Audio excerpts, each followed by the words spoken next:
तो दोस्तों, कैसे हैं आप सब। आज हम आदिकाल के बारे में पढ़ेंगे।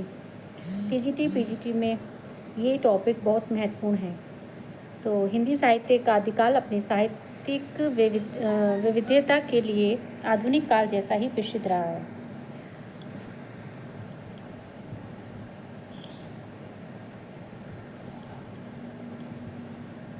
हिंदी साहित्य का आदिकाल अपनी साहित्यिक विविधता के लिए आधुनिक काल जैसा ही प्रसिद्ध रहा है। इस काल में जहाँ एक तरफ रचनात्मक विविधता दिखाई पड़ती है, तो वहीं दूसरी तरफ भाषागत विभिन्नता भी स्पष्ट रूप से परिलक्षित होती है। एक मिनट दोस्तों, पेन ले रही हूँ मैं। आदिकाल में भाषा के आधार पर मुख्यतः दो प्रकार की रचनाएं मिलती हैं, अपभ्रंश की और देश भाषा बोलचाल की। इसी आधार पर आचार्य रामचंद्र शुक्ल ने अपनी साहित्य इतिहास ग्रंथ हिंदी साहित्य का इतिहास, बहुत मोस्ट इम्पोर्टेंट, साहित्य इतिहास हिंदी साहित्य का ये क्वेश्चन भी बन जाता है कि हिंदी साहित्य का इतिहास किसकी रचना है। तो ये किसकी है? आचार्य रामचंद्र शुक्ल की।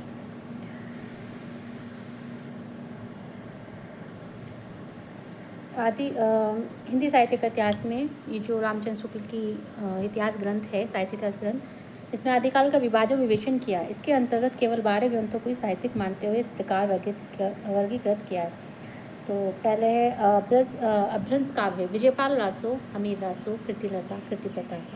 देश भाषा काव्य, कुमान रासो, विशलदेव रासो, पृथ्वीराज रासो, जयचंद्र प्रकाश, जयमैन चंद्रिका, परमाल रासो, आला का मूल रूप, खुसरो की पहेलियाँ आदि और विद्यापति पदार्थ। शुक्ल जी ने उपयुक्त 12 पुस्तकों के आधार पर ही आदिकाल का नामकरण वीर गाथा काल करते हुए लिखा है। इनमें से अंतिम दो विशलदेव रासो को छोड़कर सब ग्रंथ वीर गाथात्मक ही हैं। ये क्वेश्चन बन जाता है कि अंतिम दो को छोड़कर वीर गाथा,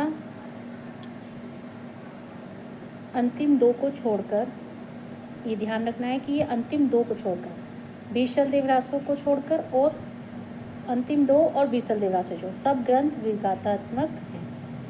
ये क्वेश्चन भी बन जाता है। अतः आदिकाल का जो नाम है वो वीरगाथा काल ही रखा जा सकता है।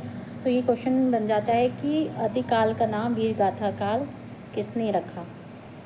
तो रामचंद्र शुक्ल ने। तो रामचंद्र शुक्ल ने अपभ्रंश के लिए प्राकृत की अंतिम अवस्था और पुरानी हिंदी जैसे शब्दों का प्रयोग किया है। ये बहुत इम्पोर्टेंट है, यहाँ से क्वेश्चन बन सकता है और बनता भी है। इस प्रकार शुक्ल जी ने हिंदी साहित्य का आदिकाल संवत 1050 से लेकर संवत 1375 तक, अर्थात महाराज भोज के समय से लेकर हमीर देव के समय के कुछ पीछे तक माना। ये समय भी पूछा जा सकता है। आदिकालीन बोलचाल की भाषा को विद्यापति ने देसी भाषा कहा है। तो क्वेश्चन क्या बन सकता है कि आदिकालीन बोलचाल की भाषा को विद्यापति ने क्या कहा है? विद्यापति ने देसी भाषा कहा है। उन्हीं की प्रेरणा से शुक्ल जी ने देश भाषा शब्द का प्रयोग किया है। तो किसकी प्रेरणा से? विद्यापति की प्रेरणा से शुक्ल जी ने देश भाषा शब्द का प्रयोग किया। विद्यापति ने देसी भाषा कहा है और उन्हीं को देखकर शुक्ल जी ने देश भाषा शब्द का प्रयोग किया है। शुक्ल जी ने आदिकाल के 4 प्रकरणों के अंतर्गत विवेचित किया है। शुक्ल जी ने कितने प्रकरण में बांटा है आदिकाल को? तो क्वेश्चन बन सकता है, तो कितने भागों में? प्रकरण का मतलब होता है अध्याय। कितने अध्याय मतलब कितने प्रकरण? तो पहला प्रकरण, दूसरा प्रकरण, तीसरा प्रकरण, चौथा प्रकरण। तो क्वेश्चन आएगा तो आप बताना 4 प्रकरणों में बांटा है, अर्थात अध्यायों में बांटा है। अब हम आदिकाल संबंधी प्रमुख तथ्य के बारे में पढ़ेंगे।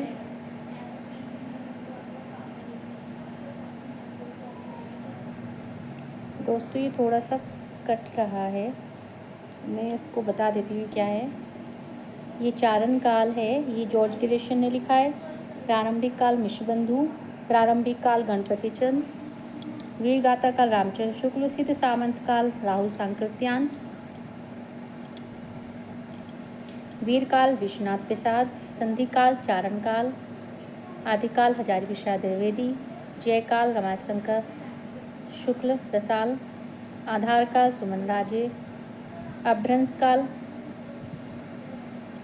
धीरेन्द्र वर्मा, उद्भव काल वासुदेव सिंह, आधार काल मोहन अवस्थी, प्राचीन काल शंभुनाथ शर्मा, अंधकार काल कमल कुलश्रेष्ठ, आविर्भाव काल शैलेश जैदी।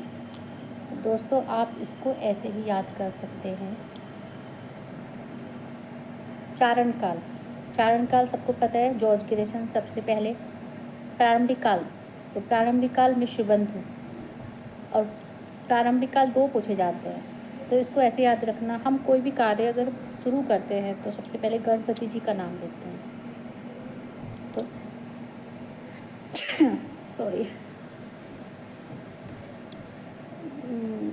गणपति जी से शुरू करते हैं, तो प्रारंभिक काल गणपति जी ऐसे ध्यान रखना। और प्रारंभिक काल जो दूसरा आएगा वो मिश्रबंधु। यदि ऑप्शन में मिश्रबंधु दे रखा है तो प्रारंभिक काल, और यदि गणपति दे रखा है तो भी प्रारंभिक काल आएगा। मतलब बस आपको याद रखना है कि गणपति से याद रखना, कोई भी काम हम प्रारंभिक, दोनों ऑप्शन एक साथ नहीं दिए होते, एक ही दिया होता है।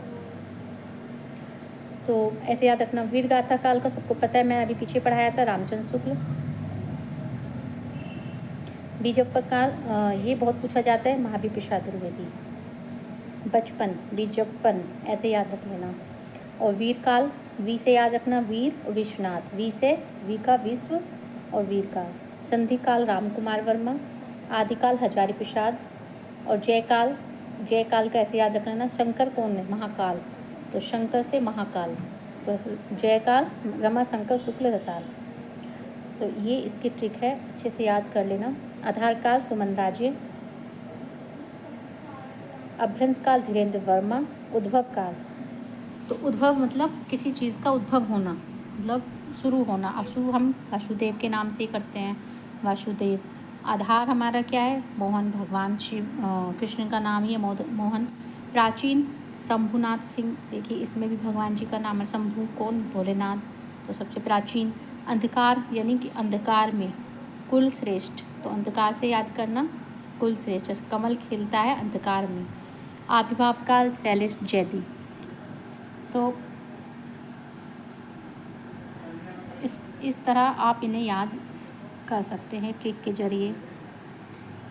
याद करने के लिए हमें सिर्फ एक कीवर्ड पकड़ना होता है, जिसके द्वारा हम इन्हें याद कर सकते हैं।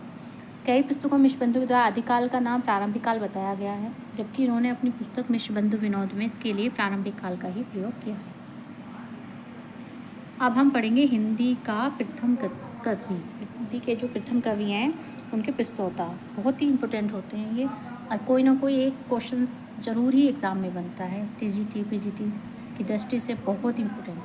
तो इसको भी हम देखो ट्रिक से याद करेंगे। जैसे पुष्पदंत पुंड, पुष्पदंत शिव सिंह सेगर, जैसे पुष्पदंत मतलब पुष्प कहाँ चढ़ाते हैं, भगवान शिव जी पर, शिव शंकर पर, ऐसे याद कर लेते हैं।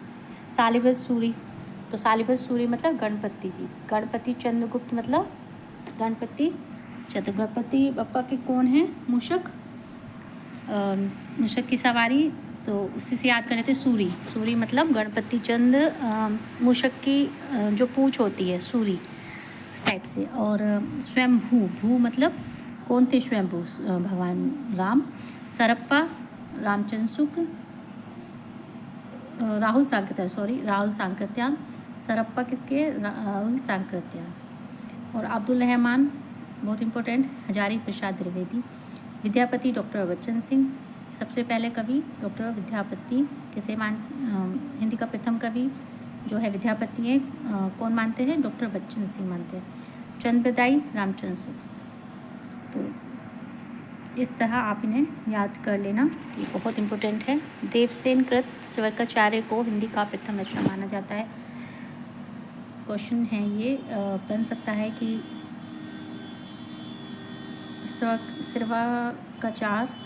श्रावकाचार किसकी कृति है, किसकी रचना है, तो प्रथम रचना और किसकी पूछी जा सकती है, तो ये देवसेन की, बहुत इम्पोर्टेंट है ये।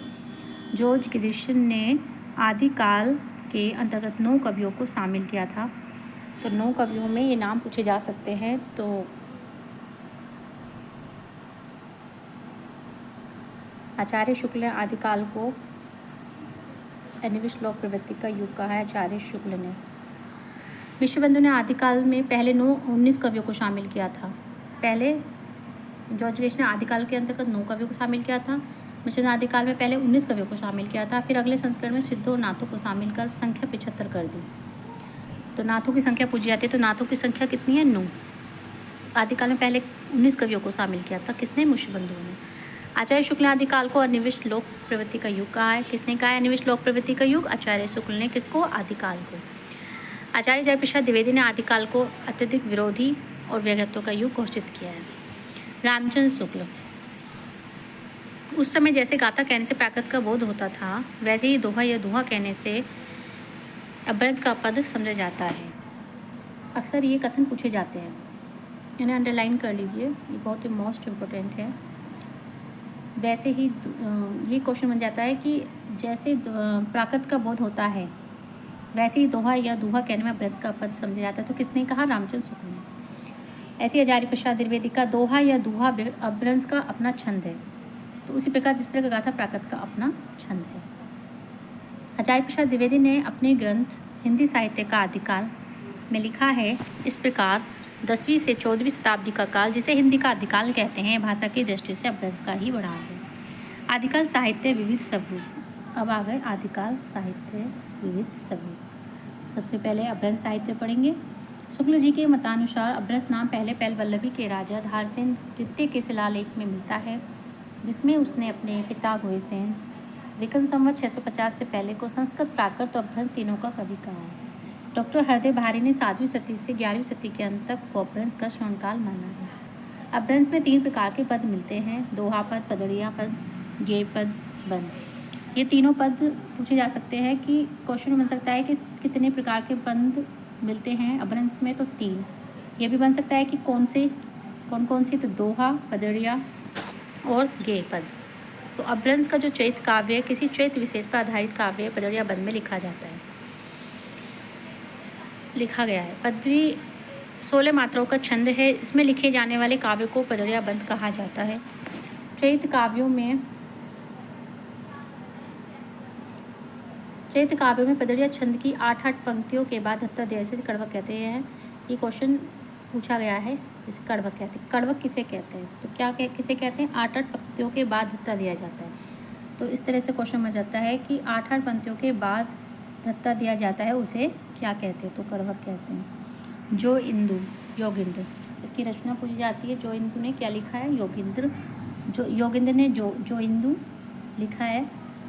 ये किसकी रचना है? जो इंदु, योगिंद्र की।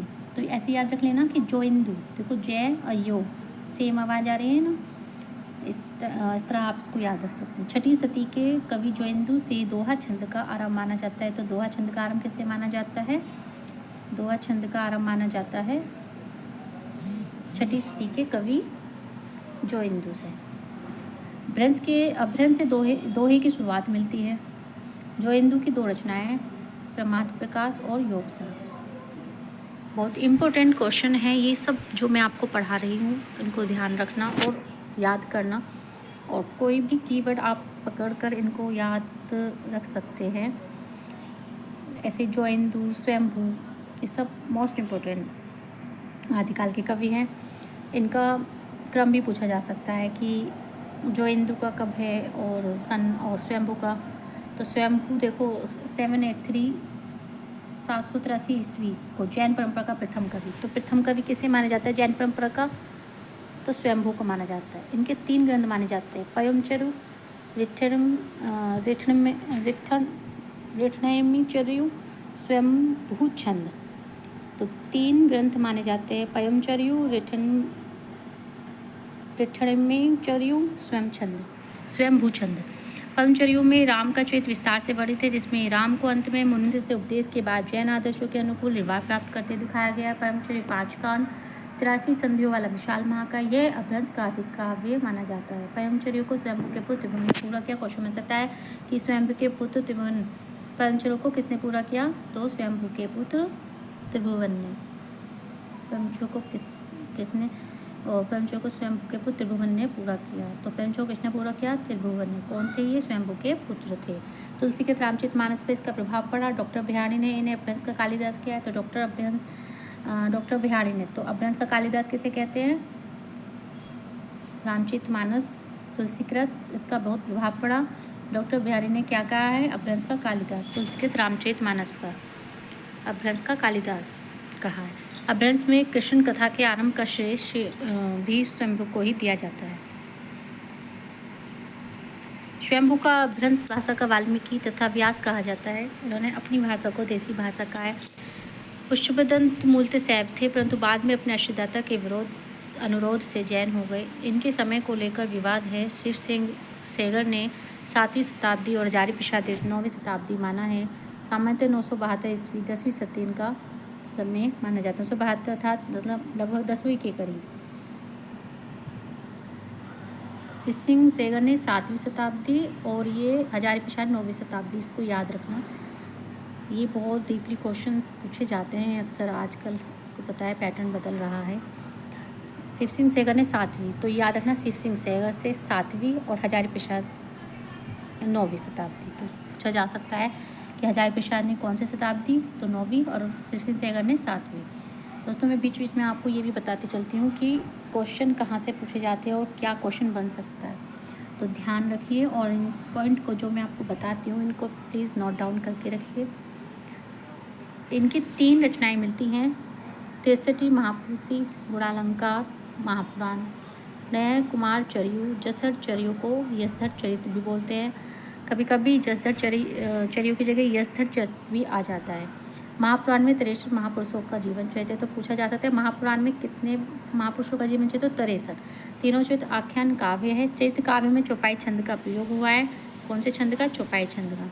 अपने चौपाई 15 मात्राओं का छंद था। स्वयं को अभिमान मेरु, काव्य रत्नाकर, कवि कुल तिलक आदि उपाधियाँ दी हैं। डॉक्टर बिहारी ने इन्हें अपभ्रंश का भवभूति कहा है। रामचंद्र शुक्ल ने 2 और ग्रंथों को लेकर आदि पुराण और उत्तर पुराण, इन दोनों को चौपाइयों में रचित बताया है। डॉक्टर तगारे ने पुष्पदंत की भाषा को मराठी की जननी माना है। शिव सिंह सेगर ने भाका की जड़ कहा है, तो भाका की जड़ किसने कहा है? शिव सिंह सेगर ने। धनपाल को मुंजी ने सरस्वती की उपाधि दी थी। धनपाल कब के हैं? 10वीं शताब्दी के, याद कर लेना इनको। 10वीं से धनपाल 10वीं, दै सेम आवाज़ आ रही है। और अपने ग्रंथ अब आगे जिंदत सूरी, तो ये कब के हैं? जिंदत सूरी का समय नहीं दिया। अच्छा, इन्होंने अपने ग्रंथ उपदेश रसायन रास, तो ये कब की है? 1114। बहुत इंपॉर्टेंट है इनकी जिंदत सूरी। उपदेश रसायन रास किसकी है? जिंदत सूरी की। जिंदत सूरी ने क्या लिखा? उपदेश रसायन रास। तो दोनों को अदल बदल कर भी ये दे देते हैं, तो हमें दोनों ही याद रखना होता है कि जिंदत सूरी, उपदेश रसायन रास, उपदेश रसायन रास, जिंदत सूरी। ये 80 पदों का नृत्य गीत रासलीला काव्य। क्या है ये? ये नृत्य गीत है, रासलीला काव्य। अब्दुल रहमान बहुत इम्पोर्टेंट है। अब्दुल रहमान का संदेश रासक पूछा जा सकता है कि अब्दुल रहमान का कौन सा? संदेश रासक। ये मुसलमान द्वारा रचित प्रथम ग्रंथ है। अब्दुल रहमान का प्रथम ग्रंथ मुसलमान द्वारा रचित पूछा जा सकता है। किसके द्वारा रचित? मुसलमान द्वारा रचित अब्दुल रहमान का। इसको हम अधमाण भी बोलते हैं। अधमाण, अब्दुल रहमान, सेम आवाज़ आ रही है। अब्दुल रहमान का संदेश रासक, याद रख लेना, अब्दुल रहमान का संदेश रासक। तो दोस्तों वीडियो आपको कैसी लगी?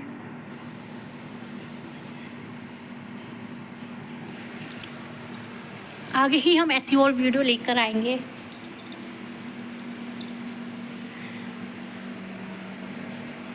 वीडियो अच्छी लगी तो आप हमें कमेंट में ज़रूर लिखकर बताइए।